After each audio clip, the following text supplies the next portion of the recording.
Magandang gabi sa inyo mga ka-Chronicles. Pasensya na kung medyo na-delay ang upload natin. Medyo naging abala tayo sa pag-aasikaso ng mga bagong rules ni YouTube. Pero don't worry, tuloy-tuloy pa rin ang pagbabahagi natin ng mga nakakakilabot na kwento para sa inyong lahat. At good news para sa mga gustong magbahagi ng sarili nilang creepy experiences. Meron na tayong submission form na maaari ninyong gamitin. Simple lang ang proseso, ilagay ang kwento ninyo at baka ang kwento mo na ang susunod naming itampok dito sa channel. Makikita ninyo ang link ng form sa comment section ng video na ito. Kaya ano pang hinihintay nyo? I-share na ang inyong mga kwento. Salamat mga ka-Chronicles sa patuloy na suporta at tara na, tutok na sa kwento natin ngayong gabi. Magandang gabi po sa inyo lahat at sa iyo na din Mr. C. Ako pala si Maria. At gusto kong ibahagi ang isa sa mga pinaka-nakakakilabot na kwento ng lola ko. Lumaki akong kasama siya at sa gabi bago kami matulog, palaging may kwento siya. Mga nakakatakot na karanasan, buhay pag-ibig at minsan kahit tungkol sa mga ex niya. Pero sa lahat ng kwento niya, may isa akong hindi malilimutan. Isang kwento tungkol sa pamahiin, lamay at ang panganib ng pagtulog habang nagbabantay ng patay. Ito ang kwentong tinatawag niyang "Huwag tulugan ang patay". Dalaga pa si Lola noong nangyari ito. Noong panahon nila, kapag may namamatay, hindi uso ang embalsamo.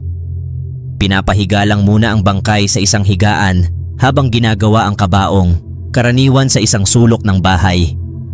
Simpleng lamay, may kaunting kandila sa ulunan ng patay at konting dasal ng mga nakikiramay. Isang gabi, may lamay sa bahay ng kapitbahay nila Lola.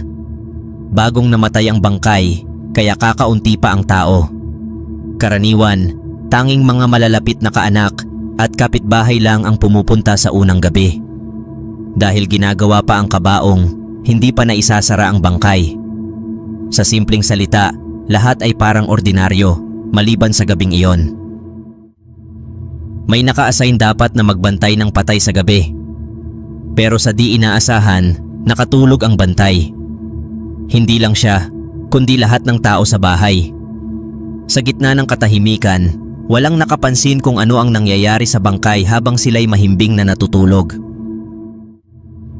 Kinabukasan, habang nagdadasal para sa patay, dumating ang isang albularyo na kilala sa kanilang lugar. Agad na napansin ng matanda ang bangkay.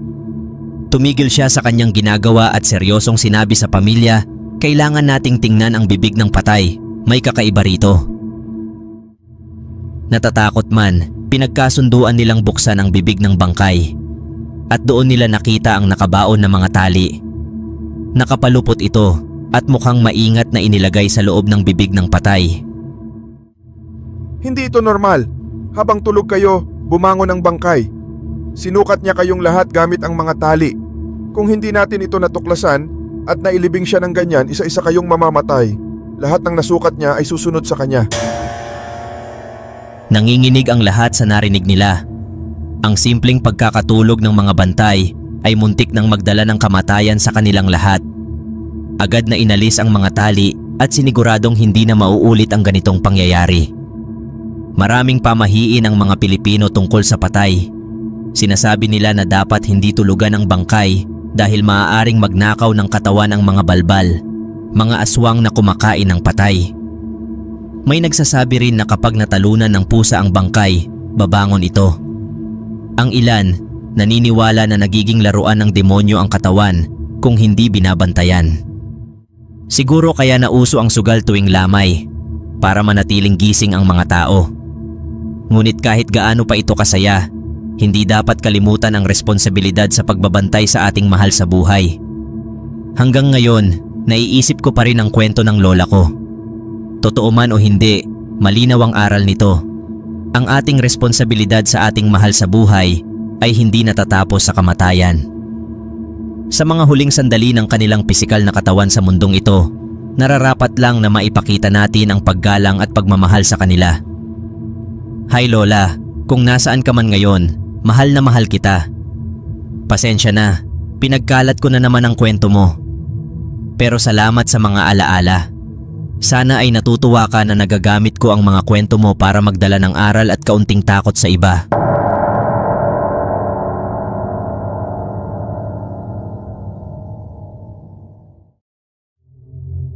Magandang gabi sa iyo, Mr. C. Ako pala si Lai, 24 years old.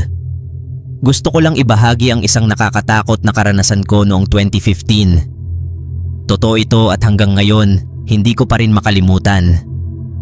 Ganito ang nangyari.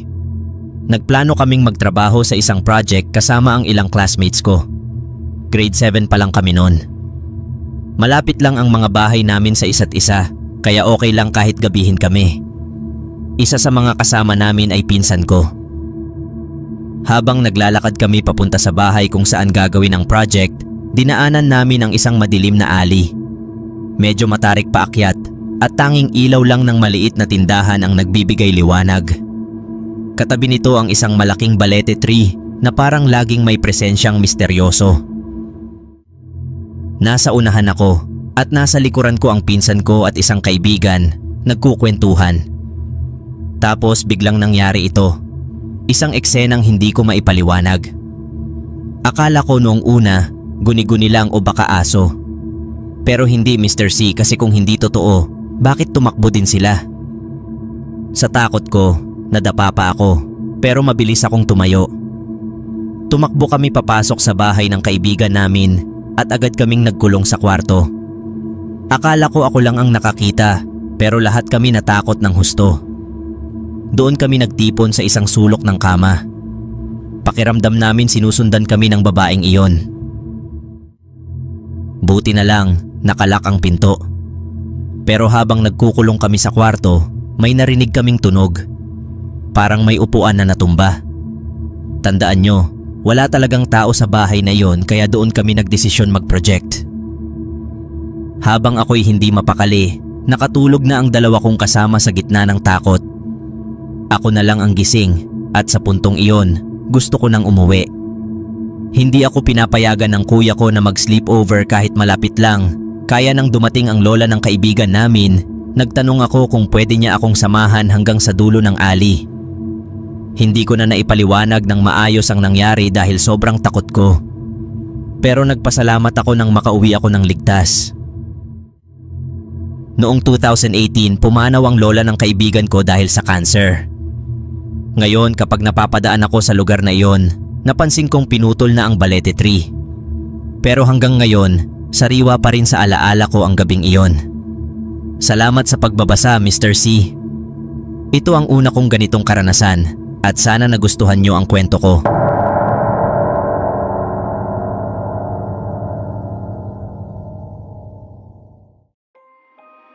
At iyan ang kwento natin ngayong gabi, mga ka-Chronicles. Ngunit ang kwento ng dilim ay hindi nagtatapos dito. Sa bagong segment ng Horror Chronicle PH, bibigyang pansin natin ang mga karanasan tungkol sa kakaibang nilalang na tinatawag na demonyo. Mga kwento ng tukso, takot at pagsubok na hinding-hindi malilimutan. Kaya kung may kwento kayo tungkol sa inyong personal na karanasan sa isang demonyo, isang nakakatakot na engkwentro, o baka may narinig kayong alamat tungkol dito, ibahagi nyo na sa amin. Maaari nyong i-drop ang inyong kwento sa comment section, i-PM kami o ipadala ito sa submission form. Isulat ang inyong karanasan tungkol sa naranasan nyo sa isang demonyo at baka kayo na ang susunod naming feature. Tandaan mga ka-Chronicles, hindi lahat ng takot ay gawa-gawa lang. Minsan, ang pinakamadilim na kwento ay nagmumula sa totoong buhay. Hanggang sa susunod, manatiling ligtas at huwag kalimutang magdasal.